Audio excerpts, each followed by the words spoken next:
நீலகிரி மாவட்டம் கூடலூர் பகுதியில் திமுக பாராளுமன்ற வேட்பாளர் ராசா தேர்தல் பிரச்சாரம் செய்தார்.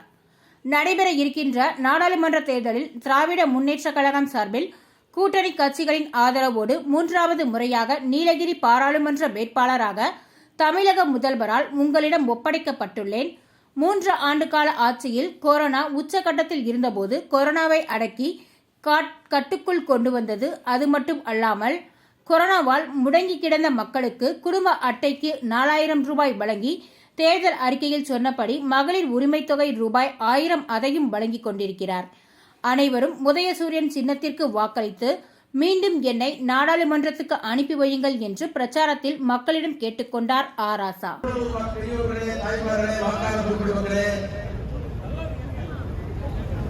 வாக்கு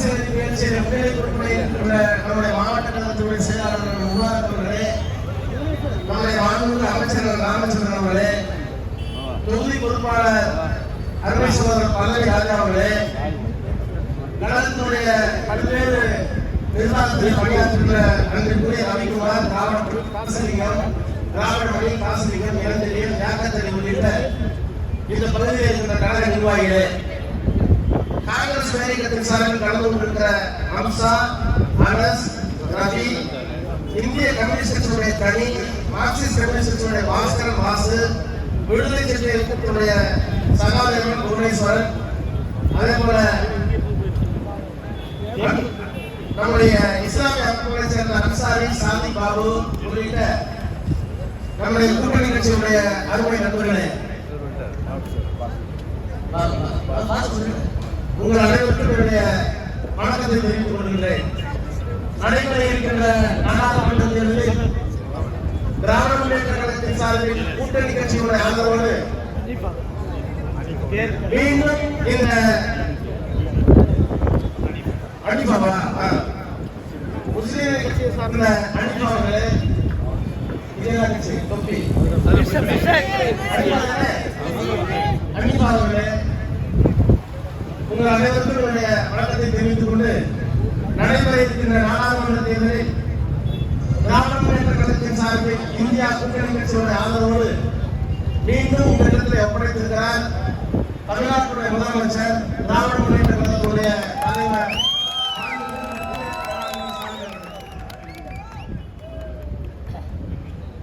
தமிழ்நாட்டிலே எப்போது அவர் பதவியேற்றார் என்று தெரியும். எந்த சூழ்நிலையில முதலமைச்சராக பொறுப்பேற்றுக் கொண்டார்.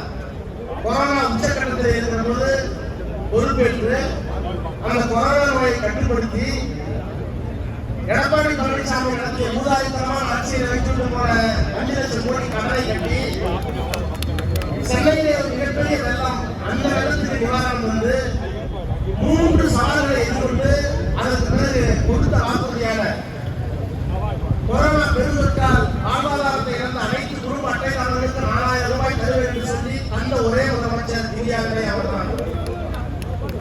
மகளிர் உரிமை தொகை தருவேன் சொன்னார், யாரும் நம்பல. ஆனால் அதையும் அந்த ஒரே முதலமைச்சர் இந்தியாவிலேயே அந்த முதலமைச்சர் தான். அதே போல மதிய உணவு காமராஜர் அதை சத்துணவாக மாற்றினார் எம்ஜிஆர். அதை உண்மையான சுற்றுலாவாக போட்டவர் முட்டையை வழங்கிய முத்தமிழறிஞர் கலைஞர். அதே போல இந்தியாவில் முதல்வராக நாளை சுற்றுலா திட்டத்தை கொண்டு வந்து கொடுத்தவர் அவர்தான், நம்முடைய முதலமைச்சர் தான். அரசு பள்ளியில பெண்களும் ஆண்களும் படித்து மாணவர்கள் படித்திருந்து கல்லூரிக்கு போனால் அவர்களுக்கு 1000 ரூபாய் கொடுத்தது நம்முடைய முதலமைச்சர் அவர்தான். இப்படி சொல்லிக்கொண்டே போகலாம். ஏகப்பட்ட திட்டங்களை நலத்திட்டங்களை தந்து இன்னொரு பக்கத்தில் புதிய கல்லூரிகள், புதிய பாடங்கள், புதிய பள்ளிக்கூடங்கள், புதிய ஆஸ்பத்திரிகள், கலைஞர் 100ஆண்டு வாழ்த்து திறக்கப்பட்ட ஒரு பெரிய மருத்துவமனை சந்தையிலே தொடங்கி ஊட்டியில் இருக்கின்ற மருத்துவ கல்லூரி வரை பல்வேறு திட்டங்களை நிறைவேற்றி கொடுத்த அந்த முதலமைச்சர் இன்றைக்கு கூடலூரில் இருக்கின்ற மருத்துவமனை தலைமை மருத்துவமனை மாவட்ட மருத்துவமனை உயர்த்தி தந்த அந்த முதலமைச்சர் இன்றைக்கு உங்களை பார்த்து இந்த தேர்தலில் என்ன அழைக்கிறார் என்றால், உங்கள் ஸ்டாலின் அழைக்கிறேன், இந்தியாவை காப்பாற்ற உங்கள் ஸ்டாலின் அழைக்கிறேன். என்ன ஆட்சி இந்தியாவுக்கு? இந்தியா கடந்த 10 ஆண்டு காலமாக குரங்கு கையில கிடைச்ச பூமால மாதிரி மோடி கையில மாட்டிட்டு சிக்கிட்டு தவிக்குது. இந்த தேசத்திலே எல்லா மதங்களும் இருக்கு, இந்து மதம் இருக்கு, இஸ்லாமிய இருக்கு, கிறிஸ்துவ இருக்கு, ஜைன இருக்கு, பௌத்தம் இருக்கு, சீக்கிய மதம் இருக்கு, எல்லா மதங்களும் இங்கே இருக்கு. வேறுபாடு மொழி எத்தனையோ மொழி இருக்கு. தமிழ், தெலுங்கு, மலையாளம், துளு, கன்னடம், மணிப்பூரி, மராட்டி, குஜராத்தி, ராஜஸ்தானி, உருது, ஹிந்தி, இத்தனை மொழிகள் இருக்கு. அப்ப மொழியால் வேறுபட்டவர்கள், மதத்தால் வேறுபட்டவர்கள், மதத்தால் வேறுபட்டவர்கள் ஏன் உடையால மாறிக்கொண்டிருக்கோம்? இங்க சாப்பாடு அங்க டெல்லியில இருக்கிற கூட இங்க நம்ம கட்ட வேண்டிய கிடையாது. அப்ப இத்தனை வேறுபாடுகளையும் கலைந்து ஒற்றுமையாக இருப்பதற்கு உருவாக்கப்பட்டது அரசியல் சட்டம். அந்த அரசியல் சட்டத்தை நான் மீண்டும் ஆட்சிக்கு வந்தால் இருக்காதுங்கிறார், மாற்றுவோங்கிறார். அரசியல் சட்டத்தில் என்ன இருக்கு? இது ஒரு ஜனநாயக நாடு, இது ஒரு மதச்சார்பற்ற நாடு, இது ஒரு சமதர்ம நாடு, இது ஒரு குடியரசு நாடு. குடியரசு நாடுனா ஓட்டு போட்டு பிரதமர் வரணும், ஓட்டு போட்டு முதலமைச்சர் வரணும். ஜனநாயக நாடுனா எல்லாத்துக்கும் பேச்சுரிமை எடுத்துக்கணும் எல்லாரும். மதச்சார்பற்ற நாடுனா யார் வேணாலும் எந்த கடவுளாலும் வழிபட்டுக்கலாம், ஆனா அரசாங்கம் பொதுவுறது. சமதர்ம நாடுனா ஏழைகளுக்கு வந்து பணத்தை எடுத்து வந்து ஏழை பணக்காரர்கள் பணத்தை வந்து ஏழைகளுக்கு நாடு தரும். இவ்வளவு அரசியல் சட்டம். ஜனநாயகம் இருக்கு, மதச்சார்பு இருக்கு, சமதர்மம் இருக்கு, குடியரசு, ஓட்டு போட்டு தேர்ந்தது. இந்த 5 பண்புகளையும் 4 பண்புகளையும் இல்லாமல் சிதைத்து சர்வாதிகார ஆட்சியை கொண்டு வருவேன், அதிகார ஆட்சியை கொண்டு வருவேன் என்று சொல்லாமல் சொல்றதுதான் மோடி, சொல்லாமல் சொல்றதுதான் பிஜேபி. அதான் நம்ம ஆசிரியர் சொல்ற, மீண்டும் மோடி ஆட்சிக்கு வந்தால் இந்த தேர்தல் தான் இந்தியாவிலே கடைசி நாடாளுமன்ற தேர்தல். இனிமேல் தேர்தல் இருக்காது.